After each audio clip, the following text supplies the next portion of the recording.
Each airport in the National Airspace System has unique and distinct characteristics, which can sometimes lead pilots to use the wrong surface in taxi, takeoff, or landing operations.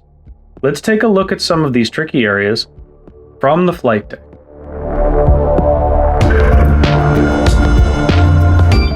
Chicago Executive Airport is a medium-sized, primarily business and general aviation airport. Located 7 miles north of Chicago O'Hare International Airport, it's a good alternative for access to the city of Chicago. Pilots flying to Chicago Executive for the first time need to be aware that it has its own Class Delta airspace, which underlies the Class Bravo's airspace around O'Hare. Due to the airspace design and proximity to O'Hare, all IFR approaches conducted to Chicago Executive are to runway 16, circle to land if necessary. For pilots planning to fly IFR, close attention needs to be paid to the IFR cancellation instructions on the ATIS. In addition to airspace requirements, pilots need to be aware of normal flow patterns into Chicago Executive. VFR arrivals from the north are asked to remain west of the railroad tracks that parallel runway 1634, just west of the airport.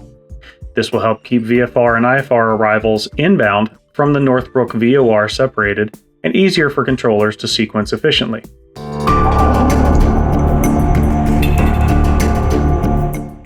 The airport configuration consists of 3 runways, 1634, 1230, and 624. All runways intersect at the south end of the airport.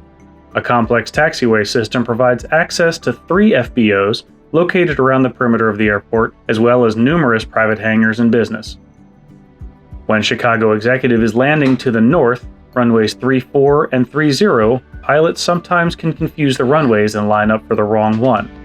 This primarily occurs when pilots are on right downwind to runway 34, turning base and see runway 30 first, fixating on the wrong runway. While runway 34 and 30 are almost the same length, runway 34 is twice as wide as runway 30. Verifying aircraft heading with assigned runway heading will help pilots avoid this mistake.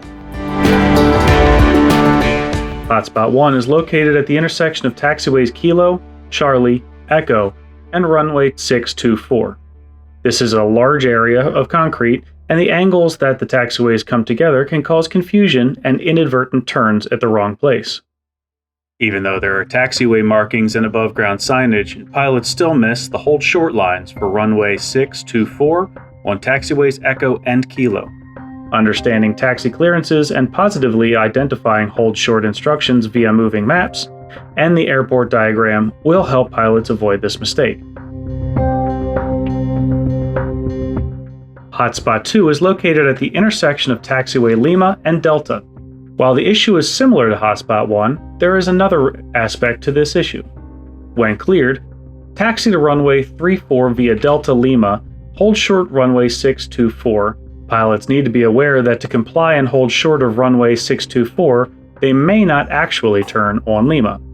The hold short line is placed in such a way that most aircraft cannot make the turn on Lima without crossing the hold short line.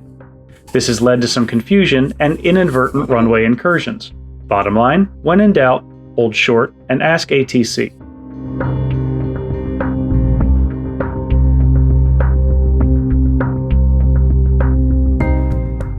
In some cases, the hold short line is at the edge of the ramp.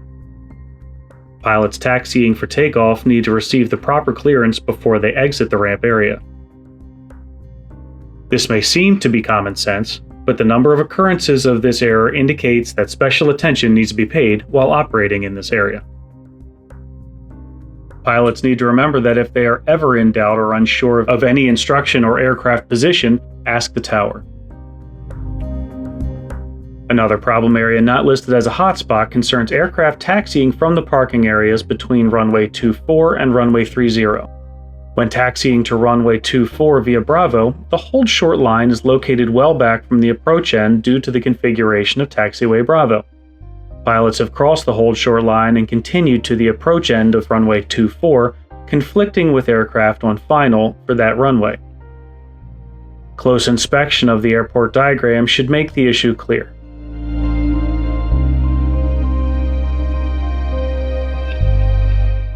Pilots need to remember that if they are ever in doubt or unsure of any instruction or aircraft position, the easiest answer is to ask the tower.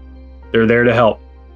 Being aware of the hotspots and other configuration issues at Chicago Executive will help pilots make better decisions, and along with the ATC tower, keep the operation safe and efficient. Now you're better prepared for your trip to the Chicago Executive Airport. It's always better to know before you go.